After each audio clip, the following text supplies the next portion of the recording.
Yan, relax mo muna. Okay, first gear. Half clutch. Hop, sobra.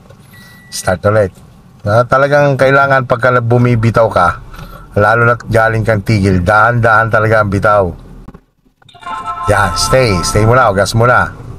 Bitaw clutch, tuloy-tuloy ang gas, tuloy-tuloy ang clutch. Yan.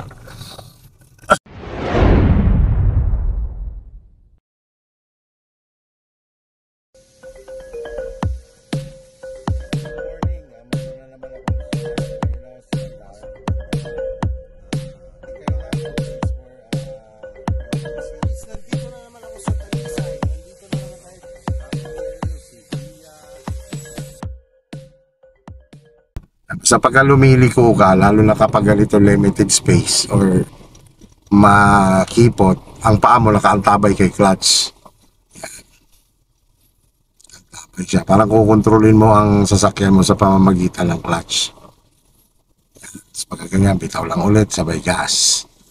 Kapag nilulubog mo si clutch, ang paa alis kay gas, takaba kay brake. Pag inangat mo si clutch, ang paa mo naman punta kay gas, lumulubog si gas.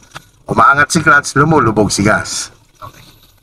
Yan, katulad niya, lubugan mo ang clutch mo, tapos ang paa mo nakaantabay kay brake. Yan, sige, alalay lang kay brake. Lipat mo sa first gear. Yan, bitaw-bitaw mo lang si brake. Tama mo, nagalaw naman siya, di ba? Pag hindi na siya gumalaw yun, bitawan mo siya ng clutch ngayon. Yan. Tama mo si clutch, dandahan.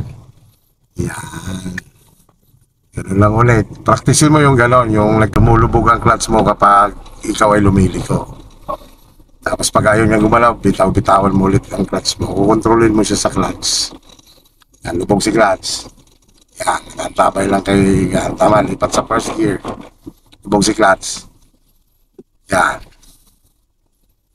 Bitawan mo si brake, bitawan mo ulit unti-unti si clutch. Yan. Let go mo ulit si clutch, gas ka ulit.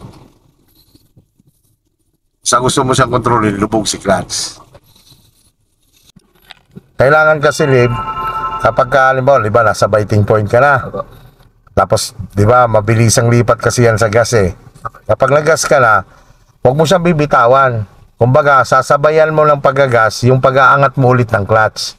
Kasi kaya siya namamatay dahil umaangat ka ng clutch, bumitaw ka naman sa gas, kaya hindi siya nakakasuporta. Kumbaga, ang paa mo noon, di ba, nandito ka na sa preno. Tapos, di ba, nagpunta ka na sa biting point. Sa biting point ka, lumipat ka ngayon sa gas. Habang dumidiin ito, umaangat naman ito. Tuloy-tuloy ng diin ng gas, tuloy-tuloy din sa daan bitaw ng clutch. Yan, punta ka sa gas. Tuloy-tuloy. Yan. So, wag mo lang siya bibiglayin. Pag ganyan, kontrolin mo ulit, lubog mo ulit si clutch. Yan, tama yung footwork mo na ganyan. Yan, pagka bumagal siya, bitawan mo lang siya ulit. Yan. Ang bitaw lang hanggang gumagalaw lang siya. Yan, lubog ulit kasi palusong naman siya. Kontrolin mo siya sa pagpepreno. Yan.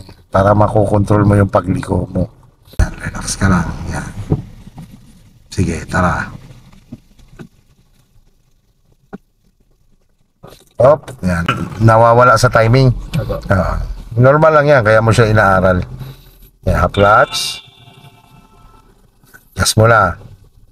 Yan. Huwag mo lang talaga bibiglain ang pagbitaw ng clutch. Lib, ganito. Yung biting point, yung punta mo na tayo sa biting point, yan kasi beginner's guide lang yung ganon. Kasi nga, kumbaga, nire-recognize mo lang yung clutch bite doon. Gagamitin mo lang yon kapag anong sitwasyon. Yung tingin mo, halimbawa, napatigil ka sa isang lugar, pagbitaw mo lang brake, umaatras siya. Yun, doon mo ginagamit yon. Pero kapag ganitong patag naman siya, ang bitaw naman nito ay una laging bitaw si brake. Yung normal na arangkada, no? Yan, sige, tara. Yan, yung ganyan, napapadbilis lang. Yan. Basta pagka tandaan mo to lagi, Lib, basta't ikay galing tigil, ang tatandaan mo sa manual, kailangan yan, ganyan, dahan-dahan talaga.